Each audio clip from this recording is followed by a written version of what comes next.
Le réseau des femmes leaders pour le développement, RFLD, maintient les pieds sur l'accélérateur et fonce droit dans sa vision pour l'atteinte de ses objectifs. Ce mardi 17 décembre 2024, c'est à l'hôtel Les Oliviers de Porto Novo qu'il donne rendez-vous à ses partenaires et autres acteurs des organisations de la société civile pour un atelier de formation sur les techniques de rédaction de plaidoyer pour la loi relative à l'avortement sécurisé afin de faire d'eux de véritables acteurs du changement. La présente activité vise à renforcer les capacités des acteurs que vous êtes en plaidoyer afin de conjuguer davantage l'effort de nos actions sur le terrain.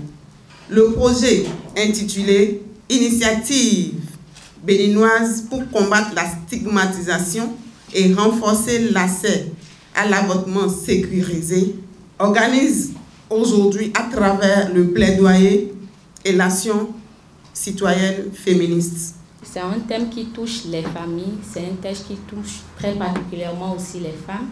Alors je nous exhorte tous à participer autant que nous pouvons et à être attentifs afin qu'à la fin de cette journée, nous puissions tous sortir bien aguerris, bien avec de nouvelles idées, avec de nouvelles techniques pour le bien-être des femmes. Je remercie particulièrement le réseau des femmes RFLD pour l'initiative de réunir des acteurs et nous en tant que formateurs, nous voudrions vous dire que c'est très important de savoir les contours de plaidoyer et dans les quelques heures qui vont suivre, vous allez voir les outils à utiliser, les comportements à adopter, les types de communication, etc.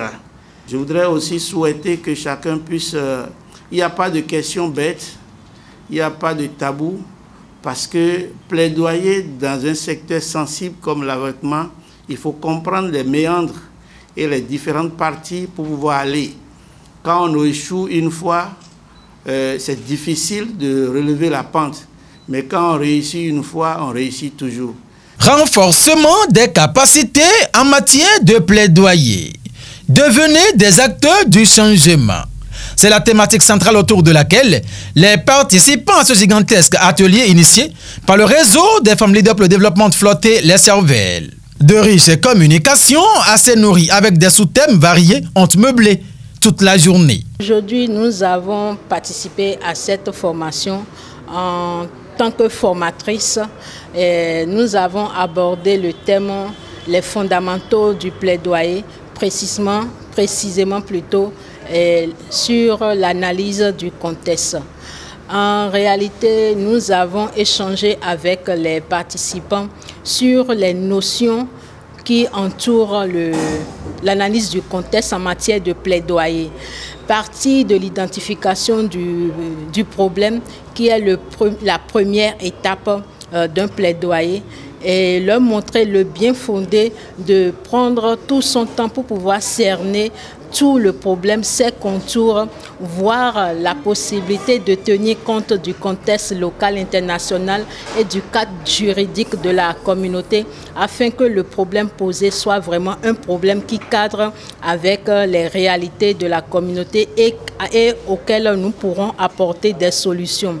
À la suite de ça, nous avons montré comment partir du problème à fixer les objectifs et ensuite définir les stratégies idoines pour pouvoir passer leur plaidoyer à travers le lobbying, les campagnes médiatiques, les renforcements de capacités comme celles qu'on assiste aujourd'hui et autres mesures qui pourront permettre d'aboutir à la cause pour apporter satisfaction aux femmes et aux filles qui ont le besoin de bénéficier du programme sur l'avortement sûr et légalisé.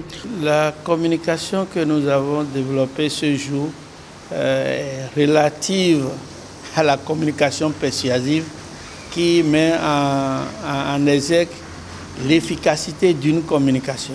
Une communication doit être claire, doit être accessible à tout le monde et doit être adaptée aux cibles et chaque cible a sa communication. Nous avons parlé aussi des préparations et de l'importance de la communication en matière de plaidoyer et même de lobbying. L'autre chose, on a parlé aussi de l'art d'élocution. Quand on veut parler en public, quand on veut communiquer, c'est de l'art. Et comment communiquer pour faire entendre, pour comprendre, pour se faire comprendre par son interlocuteur. Donc on a parlé de ça et enfin on a dit on peut être émotionnel parce qu'il y a des communications. Vous commencez la communication, vous avez des émotions. Comment maîtriser ces émotions? Comment arriver à dominer sa peur? Et aussi face à certaines situations, comment arriver à se faire confiance et avoir la maîtrise de soi. Et c'était très bien qu'on puisse déjà outiller les organisations de la société civile et à travers RFSD, que nous saluons vivement sur cette technique de communication et comment arriver à une communication efficace. Il faut qu'on comprenne à fond les deux terminologies-là. Sans quoi, nous allons laisser place à la confusion et peut-être penser que nous sommes en train de faire le plaidoyer, mais plutôt c'est du lobbying que nous sommes en train de faire. Alors que ces deux actions n'ont pas les mêmes résultats. Parlant du plaidoyer, le plaidoyer vise un objectif général ou global, tandis que le lobbying vise un objectif spécifique. Et tel que les prédécesseurs l'ont déjà clarifié, c'est pas... Le lobbying s'appuie sur des relations.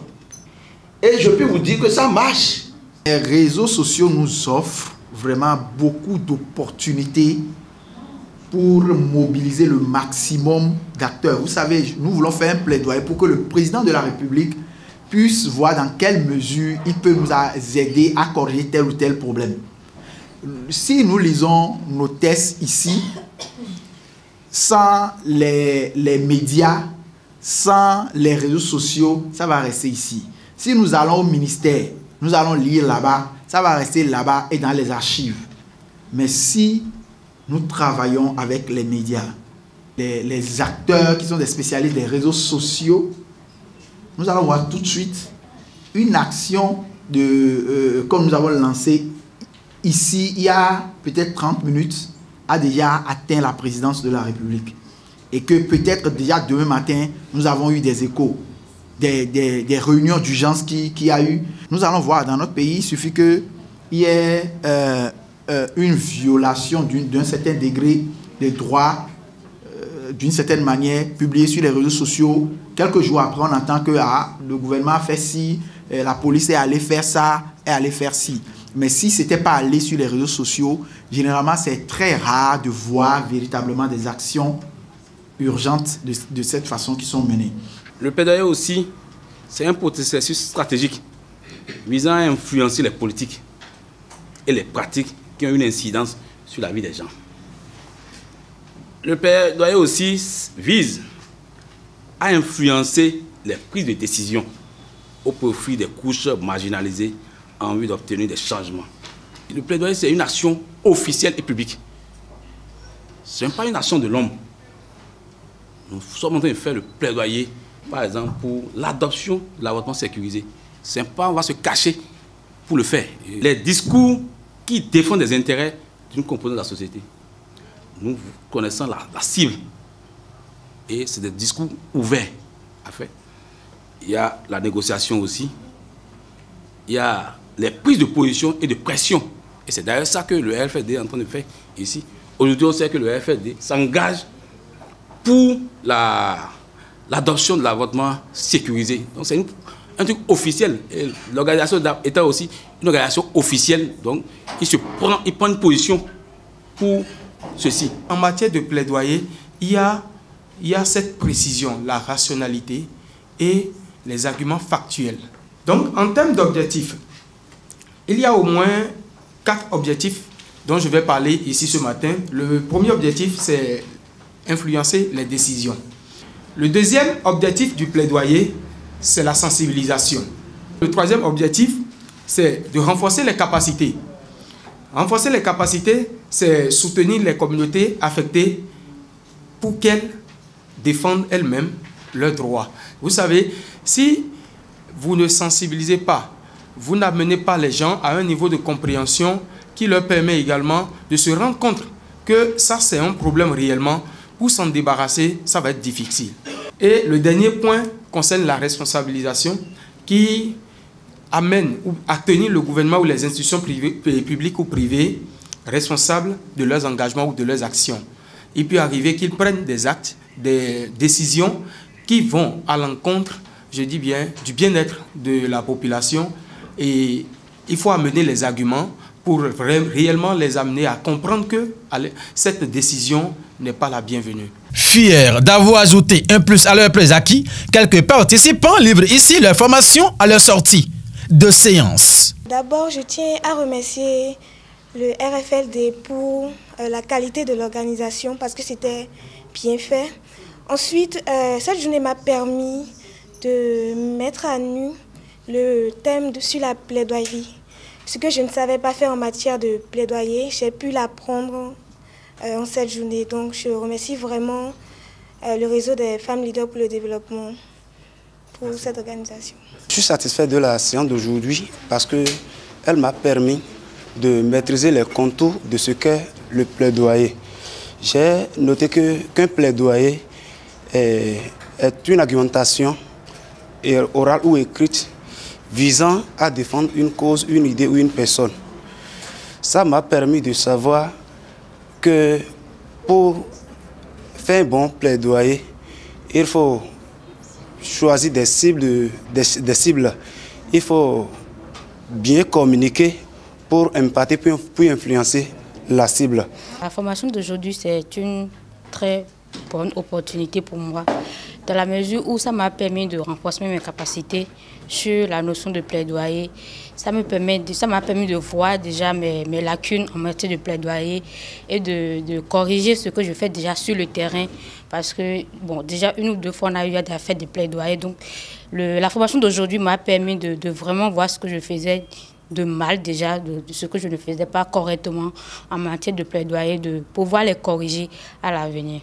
Cette initiative va permettre aux femmes d'accéder à l'avortement sécurisé et c'est pourquoi cette initiative a été donc portée par le RFLD. Dans le cadre de ce même projet, le réseau des femmes leaders pour le développement a prévu un certain nombre d'activités. Non seulement les organisations de la société civile vont se constituer en coalition pour porter un plaidoyer afin de renforcer davantage leurs actions sur le terrain.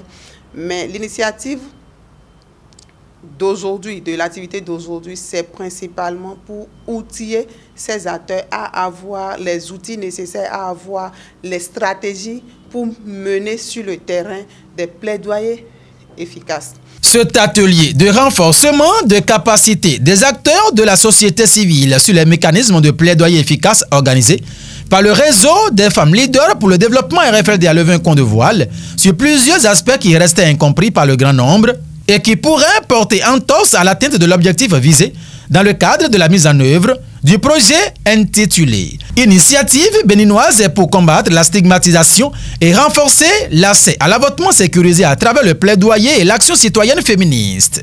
C'est sur une note de satisfaction que les participants à cet atelier se sont tournés dos et très bien aguerris pour la poursuite de cette noble aventure.